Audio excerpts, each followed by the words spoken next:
Welcome back to Elevation Perspective. My name is Mark, joined tonight with Frank Tropiano. Frank, WrestleMania is in the rearview mirror. Tonight, we're going to do a little bit of a WrestleMania review, but mostly kind of looking forward, seeing what the landscape is now, projecting out.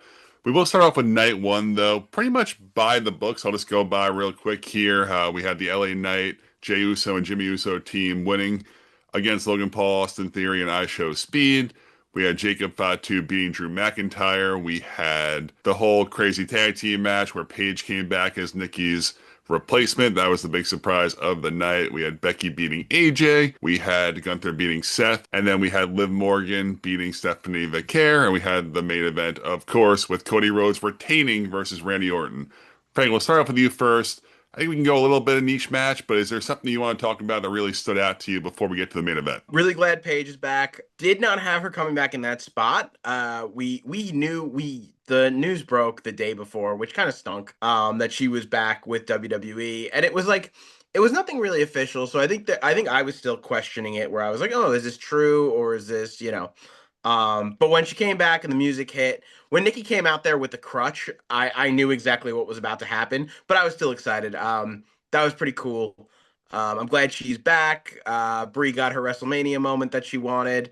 Nikki and Brie still need to hold the tag team titles, but that's another problem that we can have down the line. Night one went, and you can attest to this, with the exception of the main event. What night one went literally exactly the way that I had thought, and I'm pretty sure only that tag team match was different between what we selected. Yeah, I had to give you the correct answer, I suppose, because you had the Bella Twins winning that match. I know And I did have Nikki so and Brie. I will give you the win for that one. But yeah, we texted about it because the news broke. It wasn't officially from WWE, but the news broke from all the dirt sheets that Paige was re-signed. You texted me the thing, and I said, "Okay, that's Raw after Mania. We're gonna Yeah. see Paige Raw after Mania, SmackDown after Mania. That'll be one of the big pops of the night." It's random enough. I mean, it makes sense logistically. They're from the same era, like the Divas era and all that. Yeah. But now we have Brie and Paige as the tag champions. Yeah, I don't expect it to be a long run, and I hope that Paige goes off on her own and does her own thing. A lot of new talent for her to fight with. We'll get into it when we talk about Roman Reigns in terms of the landscape is shifting, and I actually leaving this WrestleMania felt way better than I thought I was going to feel. But we'll get into that as we talk about moving forward. But in terms of what Paige can offer, feuds with with a grown up, egotistical Becky Lynch, a grown-up Charlotte Flair, Alexa Bliss, Liv Morgan, like all these people that she never really feuded with before. Now she gets to do that. Bailey, who I'm pretty sure she was gone by the time Bailey was officially on the roster. Like there's a lot here for Paige to do. So I'm hoping that as still one of the younger members of the roster at only 33 years old, she's got a lot to do. So that was my huge takeaway for night one. I thought that was awesome, and I think it's going to be a big lift to the women's division just in general. But yeah, besides the Page surprise, it was exactly by the book. Everything we thought was going to happen, even down to the detail. We had Braun Breaker come out there and cause Seth the match. Like Yeah. everything it was exactly by the And book. I need to see Gunther and Seth run it back eventually because I need a real finish from that match. Yeah. Because up until Braun Breaker came out there, it lived up to every piece of it, and we knew. Like I know you're not the biggest Gunther guy, but you know that he's great in the ring. hmm And Seth Rollins obviously phenomenal, and when he's a babyface and he can do the dives and everything, he's just awesome. So that match really did live up to the hype, and then exactly what we thought was going to happen happened. But it was all by the book until we got to the main event. It was Cody Rhodes versus Randy Orton. Of course, everyone hated the idea of this match with Pat McAfee in Randy's corner, and we knew Jelly Roll was going to be involved in some capacity. They weren't really like crazy involved in the beginning. They had Jelly Roll take out Pat. Pat eventually came back out as the referee. He got RKO. It was a very like weird. Like Pat's influence in this match was very strange, and now I think they totally dropped the angle. I think he's gone. Pat came on his show, obviously the Pat McAfee show on ESPN the next day, and said, "That's it. I've retired from wrestling. I'm done." And first of all, I don't believe him in the slightest, but I do believe that the angle could be over for now. My question is why? I'll give them props of like maybe they listened to the fans and realized that everyone hated it, but they still decided to drop the angle in the end of the WrestleMania match. Like he RKO's Pat and then Cody stands up and hits him with the crossroads and it's a 1, 2, 3. Like it was the conclusion of the match still involved Pat McAfee. I really don't know if I completely understood everything that happened there. I'll tell you what, I'm very interested on Friday. I need to see what happens on Friday. Cody's got a huge bruise around his eye. I don't know what they're going for here, truthfully. Where does Randy go from here? Where does Cody go from here? I don't know. You mentioned that bruise on Cody's eye. So at the conclusion of this match, Randy hit the punt on Cody Rhodes. That's the move we haven't seen since I think they were saying since the pandemic era, since 2020. The way they used to build the punt was that is career threatening. You are out for half a year. You're out for 3 to 6 months. Like they used to build this move up like it was, oh my gosh, like this is insane. They're writing this guy off TV for an extended period of time. Cody was on Raw 2 days later, and like to me, that totally like why? Why would you do that? Like you're doing this move to it's supposed to have this massive implication. Like it's supposed to be like, oh my gosh, Randy went there, Randy did that. This is 2009 Randy Orton is like the funny thing people say. But Cody's standing up there with a makeup black guy 2 days later. Did you happen to catch what this angle was supposed to be before Pat McAfee came in with Aleister Black? I saw someone say he's supposed to be like the devil on the shoulder gimmick, Yeah, but I guess they were trying to run back what they were doing with Cross, but I thought I was gonna say it was the it would same have been Karrion really Cross thing. cool to have it done that way. It sounds like it was a much better developed story than just getting a call from Pat McAfee saying punt Cody in the face, which is basically the story that they told. I know there was a little bit more nuance than that, but that was pretty much the story that was told was kick Cody Rhodes in the face. I don't know. This one really confuses me. Like normally we come on here and we have like, oh, this is what's going to happen next. We think this is what's going to. I have no clue here. Like I truthfully don't know where they're going. It looked like a Punk and Cody match could be in our future, but that could always be kicked down the line. You know what I mean? Like that doesn't have to be immediately, or at least that's the sense that I got from that promo. To me, that just felt like we have to make it look like something important is happening on the Raw after Mania. We'll tease this match that will eventually happen one day, but the crowd will pop because Punk and Cody are in the ring together. But they also did that backstage with Liv and Rhea. Like they're both the champions. They had a little moment back there. It's like I'll see you around. It's like you're both the champions. What does that I even thought mean? that was really cool though, because I thought it was like those two have been on. I mean, like in my opinion, they've been the two best women's wrestler in the company for the last 2 years now. Along with Io Sky, I have to give her props too. Yeah. And the fact that they're both on the top of the mountain, and then they had that look like we hate each other, like our paths are going to cross again. I don't know. I thought that one was cool. I thought that I really did like that one. But what, that Survivor Series in November? I don't know, and I was kind of expecting them to do the same thing with Cody and Roman at one point in time too, where it was like Cody was going to pass Roman on his way back or something like that, and they were going to like be like, okay, Roman was going to be like, I'm the top dog now, you know what I mean? Like I'm champion again, and Cody was going to be like, I don't know. I thought that was a cool moment. I'm anticipating the two of them getting back in the ring together at some point in time. Again, same thing like with Punk and Cody at some point in time. So yeah, Cody retained. It seems like right now, at least from the reports, that the McAfee Jelly Roll stuff is over. I know just a few weeks ago it was going to be a tag team match at Backlash. It might be still. It might be maybe on Friday it all comes back. But right now, I was reading today that apparently both Pat and Jelly love the business, and they're both like, "This is terrible. Everyone hates this. Why are we doing this kind of deal?" But it could all be nonsense. But for right now, it seems like they dropped the angle. If that's the truth, then the stuff I had said on our preview show is kind of spot on, right? Because I had said that they both, respect this and do that, and so they went out there, they tried to have their moment, it didn't work, and if they really both went back and said, you know what, it's just not working, the fans hate this, then all respect to those guys for being self-aware and it's hard when you're in a position like that where it's like, oh yeah, you're in the main event of WrestleMania to take a step back and be like, oh, you know what, this wasn't the greatest angle. Let's remove ourselves from it because we love the business. Like respect to them for that, if that's the truth. On to night two now. We kick things off with Obafemi defeating Brock Lesnar, and now Brock possibly may have retired. What you think about all this? I thought it was cool. If this was Brock's retirement match, they probably could have given this a little bit more time. Like, listen, I love that Oba won. I don't really have a problem with the match, but like this one I was hanging on the edge of my seat for, and I just thought like I don't want to say it fell short because it's a Brock match, and I guess I couldn't really expect that much, but like I think it would have been way more interesting if Brock survived a few of Oba's power bombs and then Oba survived a few F5s and stuff like that, you know what I mean, and made it like somewhat of a finisher fest, but it really wasn't. It was one power bomb and that was it. And I've never seen Brock Lesnar be manhandled like that, and we will never see Brock Lesnar be manhandled like that again, apparently.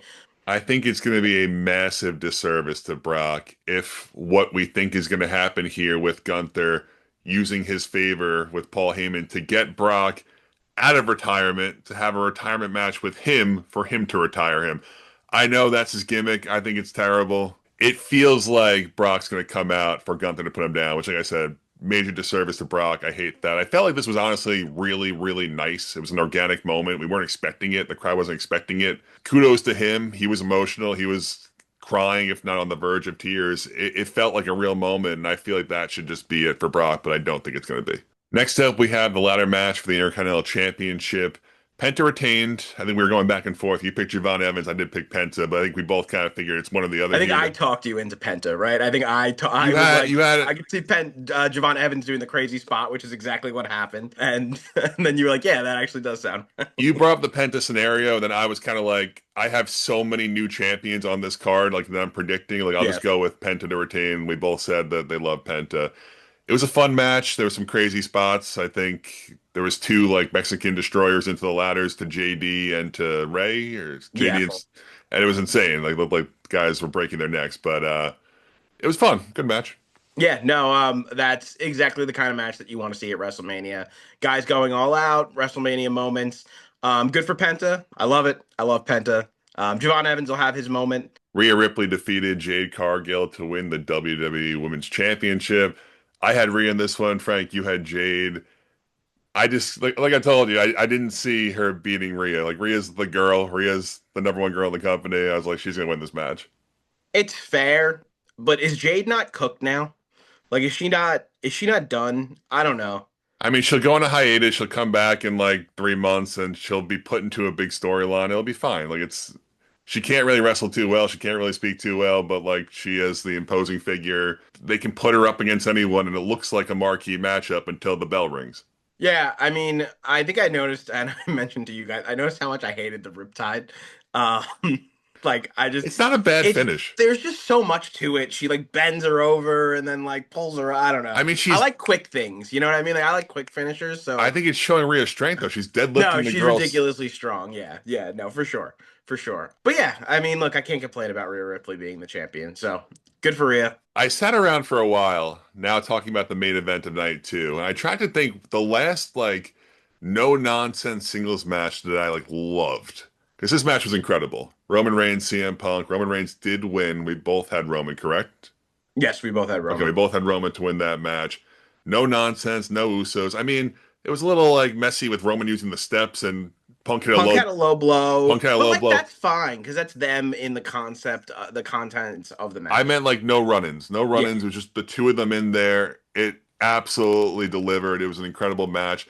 Multiple times. I never thought Punk had it, honestly, but there was at least two times that I thought Roman won before he actually did win. yeah. I mean, I think this match was so important because 2 years ago we had what is widely now considered one of, if not the greatest main event in the history of a WrestleMania or in the history of a WWE show. For it was awesome. It was awesome, right? Like I'm not ever gonna take anything away from Cody and Roman, and probably when it's all said and done and I'm dead, that'll be my one of my favorite moments in wrestling history, or maybe my favorite moment in wrestling history. I don't know, but we did need to establish the idea of like we could just have a great match between two guys who hate each other. Besides for the promos being a little strange at points in this, it was a 10 out of 10 feud. And like you said, they just delivered in a one-on-one classic. That's Shawn Michaels and The Undertaker Yeah. like levels of good. And I saw some people compare it to that.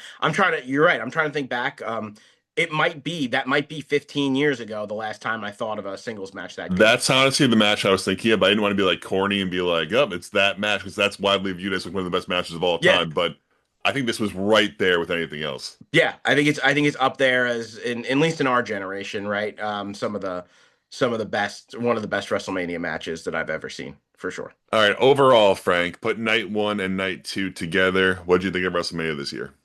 So I think I'm gonna give it like I go back and forth because I'm trying to put it in the context of, all right, am I telling you what it actually is, or am I going off of what I expect to what I got? Because it outperformed my expectations. Like my expectations were medium to low.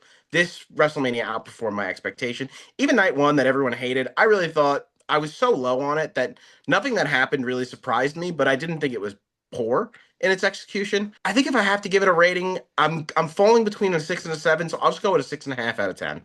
I think that's a fair rating with night one just bringing it down a little bit too much for me. I think for me, Roman and Punk really saved the weekend because I thought it was, like I said, very, very by the book. Pretty much nothing cool, fun, or exciting happened. It was all of the winners we expected, with the exception of the weird night one finish.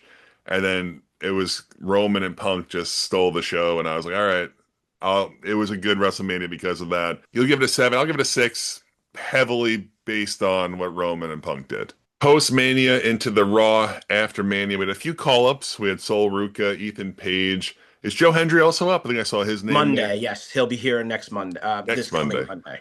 Okay, so Sol Ruca came out there and she had a singles match with Liv Morgan, which was tons of fun. We all love Sol Ruca. She's really impressive. I think she's a future champion for sure.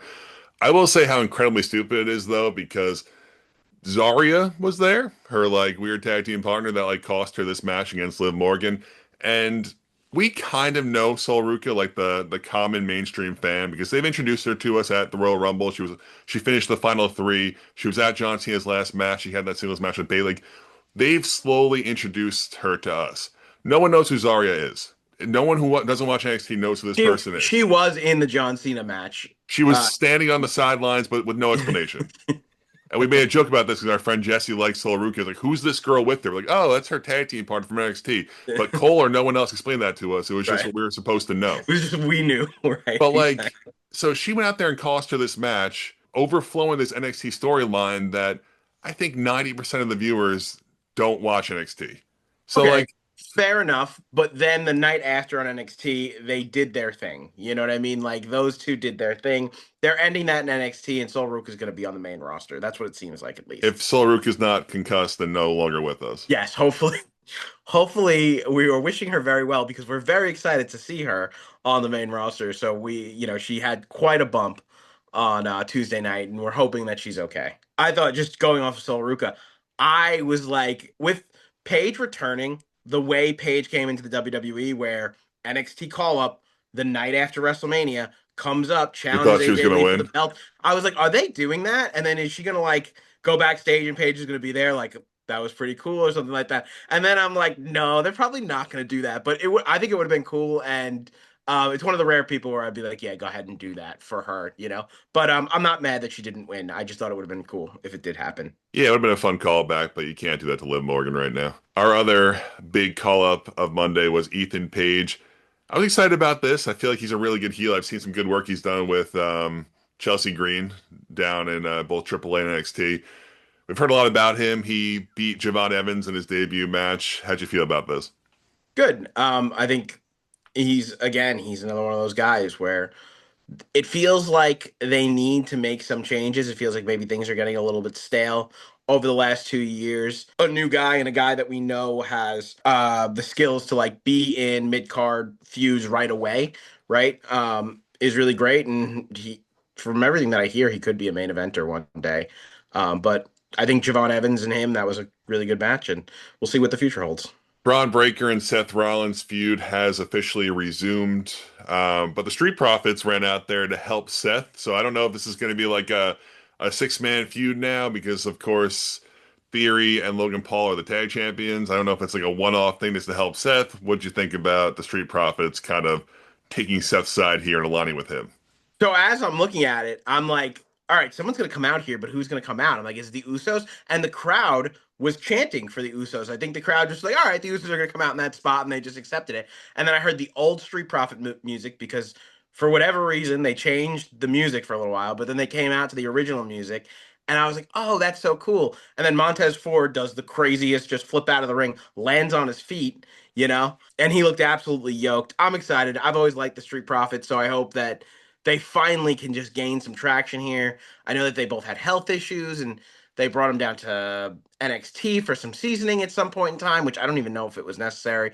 But I hope that they can stick here because I really like the Street Profits. It feels like they probably just win the tag titles at whatever the next show, Backlash, whatever they want to do it at. They want to wait till SummerSlam. It feels like you just put the titles back on them. What do you think Endgame is here with Seth and Braun? Like, how long are we going to drag this out? Like, I'm sure they're going to have more than one match. This won't be like a one-off and then like go on your separate ways. But it's just like a three match. We're taking like half the 2026 calendar into this feud. Like, what do you think happens here with Seth and Braun? This one's really, really difficult for me to figure out because on the one hand, Braun Breaker feels like he should be challenging Roman Reigns to the World Heavyweight Championship. On the other hand, Obafemi feels like he should be challenging Roman Reigns to the World Heavyweight Championship. So therein lies my issue where it's like somebody's gonna get the SummerSlam match. I think one of those two guys gets the SummerSlam match. The other guy's gonna have to probably wait until WrestleMania. To me, right now, it looks like it's Braun Breaker. Like it looks like you go with Obafemi now and you wait on Braun Breaker. Or maybe I'm wrong and maybe neither of them and one of them is the WrestleMania match. You know what I mean? I don't know. But to me, I think that this is going to be lengthy with Seth and I think it's going to take us through to SummerSlam at least. There was a time when we kind of thought like Theory might have been like a double agent working with Seth. I wouldn't hate if if we revisited that kind of storyline just because I feel like this does need some kind of swerve. Like you're saying here, we can't have Seth fighting three or four guys every week. Eventually Bronson's gonna be back too. And I don't even know if I love the idea of like Theory like switching sides, but I feel like this is gonna need something and soon. Yeah, I mean, look, I love Paul Heyman with Braun Breaker, and if they're gonna keep doing that, then it doesn't really make sense to break up the vision. So you're right. This is Seth is gonna need something. I don't know if I really want it to be Theory. I feel like him and Logan have like a good niche for themselves, like inside this stable. And I think we all sour on the vision, but it feels like the vision hasn't been bad. They've been super unlucky. You know what I mean? So hopefully when I to me, I'd like to see them get Bronson Reed back and let's give them one go as a full unit and we'll see what happens. That's what I'd like to see, but I don't know if they're gonna give them that time. And now we know who Roman Reigns' first challenger will be out of WrestleMania. Roman kind of reformed the bloodline with Jimmy and Jay. Did he? It kind of seemed like he did toward the end of the show. I know it's kind of up in the air right now, but Jacob Fatu stood up to Roman Reigns. I'm a little bit conflicted here because this is a really cool, important moment for Jacob. We talked about this during our predictions for Mania, and I said we are pretty sure Jacob's gonna win this match, but is he gonna do anything after this? Because we know he kind of goes back into his weird like Solo Sikoa mid-card purgatory after he does anything important. But now he's stepping up to Roman Reigns, and the double-edged sword here is Roman Reigns is not going to lose his first feud out of Mania. So how do you feel right now, knowing that this is huge for Jacob, but also there's no shot he wins? First off, I love that Jacob promo. I thought it was really, really well done. He comes out and he basically just says like it's nothing personal, but like I just want everything that you have. You know what I mean? Yeah. Like it was really good because it was like they didn't have to like fake hatred. Like they just Jacob was like, I want the money, I want the title, I want that fame for my family. You know what I mean? And like I thought that was great because that felt real almost. You know what I mean? Yep. Like that's a real thing. I think there's one of two ways that they can go here. One, they reform the bloodline, and when Jacob loses, Roman extends his hand, and Jacob takes Solo's spot, but as an even more like fearsome executioner than the first time around? Or two, what if the Usos were to turn on Roman Reigns? You saw them out there with the backwards Vegas Raider jerseys on, and that was like Jacob's look for like a little while. He would wear the jersey backwards. So I looked at that and I was like, before Jacob even came out, I was like, that's what that's Jacob's thing. You know what I mean? Like it could just be a style that they're all wearing. Like I could be looking into that like a little too much, but I thought that was super interesting. And I think that there is a possibility of an Usos turn here on Roman if they want to make him the ultimate babyface. I don't know if they want to do that. And a title change? You think they would have the Usos turn and Jacob would win the title? So that's really tough here, but I think that's the only way you can justify taking the title off of Roman. Like you said, there a one-on-one match, they're not taking the title off of Roman. But what if the Usos screw Roman after everything he put them through, the first time around? I think you could do that, and I think you can make a compelling storyline. My problem with it is I just wouldn't have done it as the first thing out of WrestleMania. You know what I mean? But listen, I'm cool with both of those scenarios. Like I want to see Jacob with the bloodline, you know what I mean? Like maybe he earns Roman's respect or something like that. I like Jacob. I need him to stay relevant. And you touched on it when you were talking about Braun Breaker. Right now, I do think Obafemi takes this belt off Roman Reigns at SummerSlam. That's kind of like the path. I feel like they both had their little post Mania comments about each other. Like it feels like they are on a direct path at this point. Oba will probably just have a lot of squashes leading up to that point, maybe a few like credible wins along the way, and then Roman, he says he's going to be full time now. He says we're not doing any of that part time stuff. I'm here all summer. I don't know if that's true. We kind of have to wait and see if that is true. But right now, that kind of feels like they're on a crash course for each other at SummerSlam. Also, I can't justify any longer. I need to see Roman Reigns versus Seth Rollins one on one. Can we do that? Can we get that? There are pay-per-views before SummerSlam. Let's make that happen. No, that's a Mania match. That's a big four match. We're not doing But that at a random you know, show. we get to Mania every year, and then it's like, all right, this year coming up is the Saudi Arabia WrestleMania, right? So we're gonna do that, or at least we're gonna hear about Roman and The Rock the entire time. And this is one where I think, you know, I don't know if Dwayne can, and I'm sure he has plenty of money, but I don't know if he can turn down that paycheck that they're gonna offer him for that. You know what I mean? Like we keep kicking the can and kicking the can and kicking the Listen, can.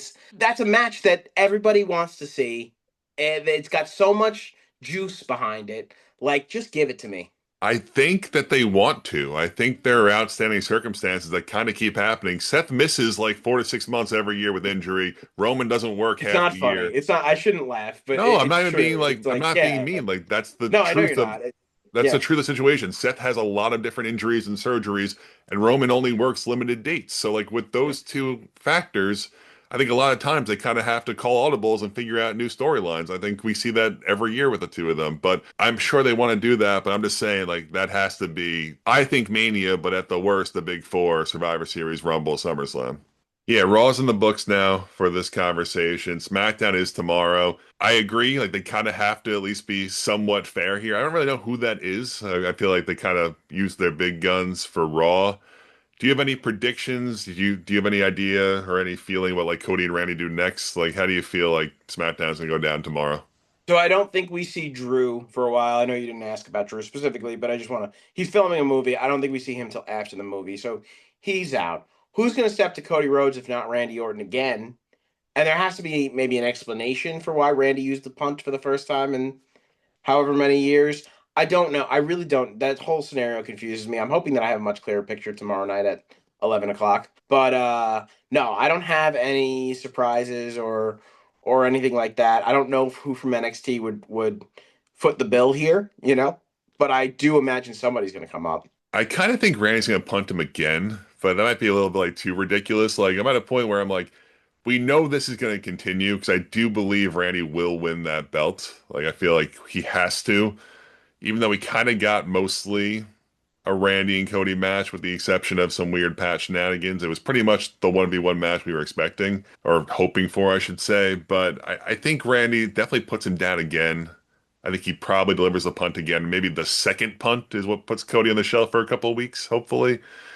In terms of the rest of the card, I think we're at a point now with the women's tag team division that we can break up some of these teams. We can put Charlotte and Alexa back to their singles, which we desperately need because for the longest time, everyone was clowning on Jade Cargill for not defending her title, and I was not like defending her, but at the same time, I was like, "Who do you want her to face?" It was Jordan Grace, it was Meechin, it was BFAB, and the two of them are now in her group because there was no one else to fight. All the girls were tied up in the tag teams, and it was just an absolute disaster. I think they were waiting for Bianca Belair for the longest time. We didn't even touch on her. She announced she was pregnant WrestleMania Saturday, so she's out forever.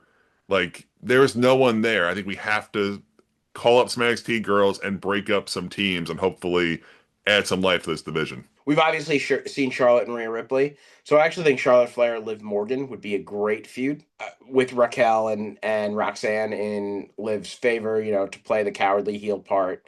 perfectly. I'd like to see Alexa Bliss versus Rhea Ripley. I think that that's something that we have not seen yet. I think that could be a lot of fun. Io Sky is obviously still in the mix, who they did nothing with at WrestleMania, which is really puzzling to me. She obviously got involved in the championship match. But yeah, I think you're right. I think that Charlotte and Alexa stable, more than anything, that should be the one that maybe gets broken up. The United States Championship picture should be a lot of fun once Sammy is removed from it because I feel like they're eventually going to do Trick and Mello, and it's going to be incredible because they have all of that story to tell from their NXT days. That's something that I know I made the joke earlier about the whole Zarya situation, but that is a feud that the common fan knows about because they've played it up so much on TV whenever the two of them are near each other between the Rumbles, between SmackDown. Like commentary always talks about the feud that Trick and Mello had together, and from what I saw, it was great. So I think whenever they do pull a trigger on that, that might be a SummerSlam match, but that's gonna be really important. Yeah, that should be good. You got Ilya Dragunov floating around there.